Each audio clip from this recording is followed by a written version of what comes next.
Shalom Bapak Ibu Saudara sekalian yang dikasihi Tuhan, selamat pagi. Sungguh mengucap syukur untuk anugerah Tuhan apabila kita masih diberi kepercayaan untuk melanjutkan, meneruskan kehidupan ini. Saudara, mari kita datang kepada Tuhan untuk memohon hikmat dan pimpinannya, sehingga di dalam hidup ini sungguh kita boleh berjalan di dalam kebenaran Tuhan dan kita boleh mempermuliakan nama Tuhan. Saudara, mari kita berdoa. Tuhan, saat ini kami hendak membaca merenungkan firman-Mu. Biarlah waktu ini boleh menjadi waktu di mana kami belajar dari Tuhan melalui firman-Mu. Tuhan, berikan kami hikmat, pengertian, dan mampukan kami untuk menghidupi firman-Mu di dalam hidup kami. Tuhan, tolong kami pakai waktu ini. Di dalam nama Tuhan Yesus kami berdoa. Amin.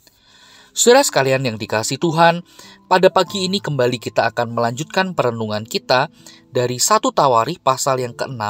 Kini kita tiba pada ayat yang ke-31 sampai dengan ayat yang ke-47.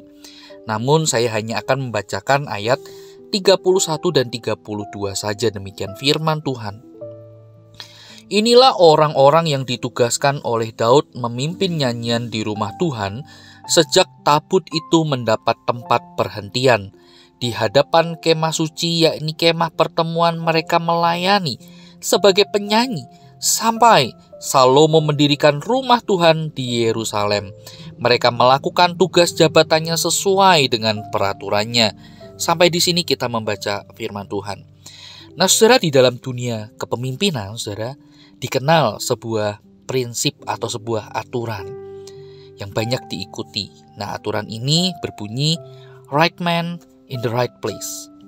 Nah, maksud dari aturan atau prinsip ini adalah bagaimana menaruh seseorang yang tepat di tempat atau di posisi atau di jabatan atau di pekerjaan yang tepat. Jadi orang yang tepat di posisi yang tepat. Nah, saudara, hal ini bertujuan agar orang tersebut mampu atau bisa memaksimalkan seluruh potensi yang dia miliki, yang ia punya. Dengan demikian, saudara, orang tersebut dapat bekerja dengan baik dan berhasil. Itu tujuannya. Nah, saudara, menarik sekali kalau kita melihat secara keseluruhan perikop yang menjadi bagian bacaan kita hari ini. Kita akan menemukan bagaimana Daud jauh sebelum aturan atau prinsip right man in the right place ditemukan dan dilakukan di banyak perusahaan.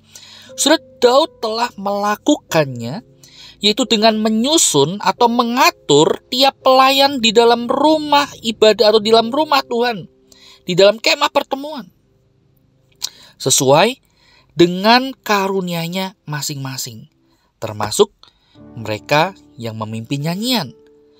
Nah, saudara, jadi mereka ini yang telah ditentukan ini, saudara, mereka tidak hanya menyanyi menyembah Tuhan secara pribadi, melainkan juga mereka memimpin umat di dalam pertemuan ibadah. Untuk apa? Untuk memuji, menyembah, mempermuliakan nama Tuhan. Nah, saudara, Daud melakukannya. Dan apa yang dilakukan oleh Daud ini, saudara, mempertegas dua hal. Ini yang, saudara, kita bisa dapatkan, kita ambil sebagai pelajaran bagi pribadi kita. Yang pertama, saudara, berbicara sebagai seorang pemimpin. Saudara yang mungkin saat ini tengah dipercaya, ada di posisi sebagai seorang pemimpin, boleh dikatakan pemimpin rohani atau di gereja, katakanlah seperti itu. Nah, saudara, kita perlu menolong rekan-rekan yang melayani bersama dengan kita.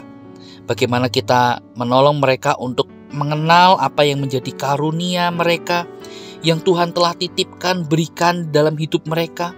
Masing-masing dari mereka, kita yakin bagaimana Tuhan memberikan karunia itu. Untuk apa? Untuk digunakan membangun tubuh Kristus, melayani Tuhan dan jemaatnya. Nah, saudara, kita perlu menolong rekan-rekan kita itu untuk mereka tahu apa sih yang menjadi karunia mereka dan menolong mereka, menaruh mereka di posisi yang tepat sesuai dengan karunia-Nya, sehingga mereka bisa memaksimalkan karunia mereka untuk pekerjaan Tuhan, untuk kemuliaan nama Tuhan. Dan yang kedua, saudara, kita sebagai umat Tuhan, kita yakin, saudara, sebagaimana yang tadi saya sudah katakan, Tuhan sudah memberikan pada kita masing-masing karunia yang kita butuhkan untuk melayani Tuhan. Memang satu dengan yang lain bisa berbeda. Tetapi saudara, mari kita lihat tiap-tiap karunia yang telah diberikan Tuhan kepada kita. Saudara, itu penting. Tidak ada mana yang ini yang terbesar, ini yang paling mulia, oh ini tidak, kurang mulia dan sebagainya. Tidak, saudara. Tiap-tiap karunia yang Tuhan telah berikan itu berharga dan penting.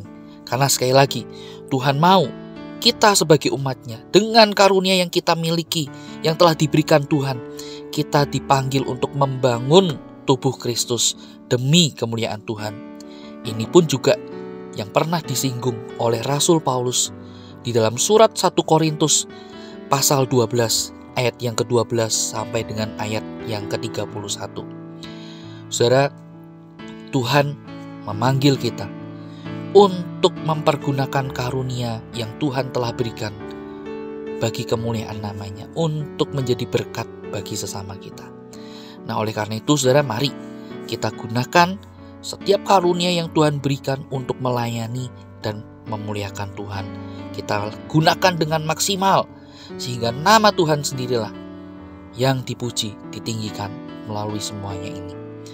Kiranya Tuhan menolong kita. Mari kita berdoa. Tuhan, kami bersyukur untuk firman Tuhan dan perenungan yang boleh kami dengar, kami baca bersama-sama. Selebihnya Tuhan, tolong kami untuk kami tidak hanya berdiam diri, berpuas diri setelah kami tahu akan firman-Mu, tapi biarlah semuanya ini menolong kami untuk kami juga boleh menghidupi firman-Mu, menghidupi panggilan Tuhan.